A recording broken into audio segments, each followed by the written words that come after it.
waves get really big, that gets the adrenaline going. And it makes it all worthwhile. It makes life worth living. Larry Haynes and Ray Hallowell are professional cameramen, but you won't find these guys in a studio or on a set. This is their office.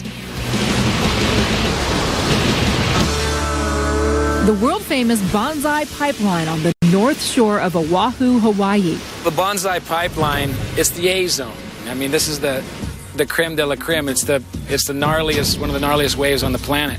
It's pretty much the most dangerous wave in the world.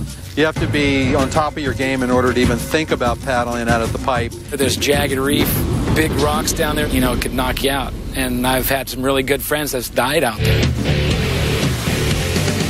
It's dangerous work.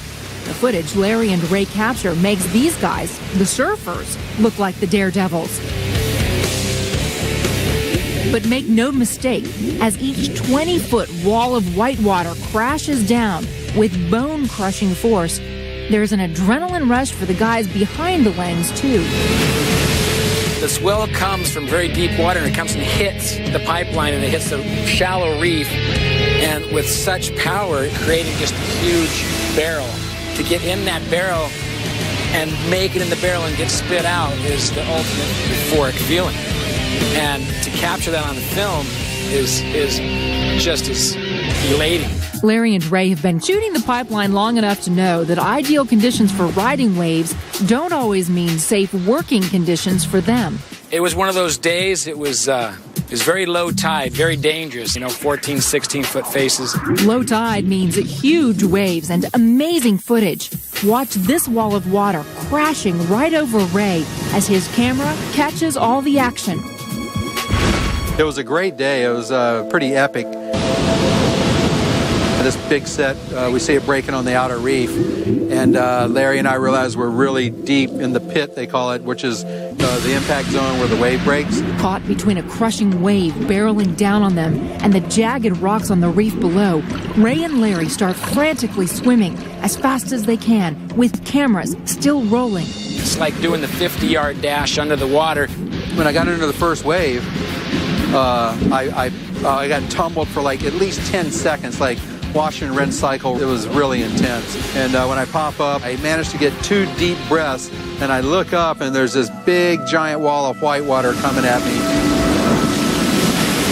That's when the wave pile drove me into the reef, head and shoulder first, and I was knocked unconscious. I look back and see he was face down, with his, just in a death position with his camera a few feet away. I knew he was in a super dangerous situation. Larry swims as fast as he can to get to his friend. 3 more waves batter Ray into the coral reef, caught on camera before Larry reaches him.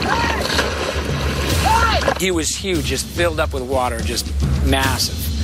He was looking dead, but I just grabbed him, swung him back, got his head out of the water, leaned him back, and grabbed him to start squeeging his belly. Another surfer sees Larry swimming Ray to shore and offers his surfboard. They started carrying him out, and I came out right behind him and laid him on the beach. He was blue. Lifeguards and the paramedics frantically try to revive Ray, but he's flatlining. No pulse. Ray was so close to death, he was knocking on the door. He was right there. Ray has swallowed more than a gallon of salt water, and he's rushed to the hospital. Clinging to life, he's in a coma for 2 days. And on the 3rd day, against all odds, Ray wakes up. I think I was probably as close to death as somebody can come. The doctors at Wahiawa General all told me I was the worst drowning victim they ever saw to live to talk about it. It was, the worst day of my life. His injuries are severe.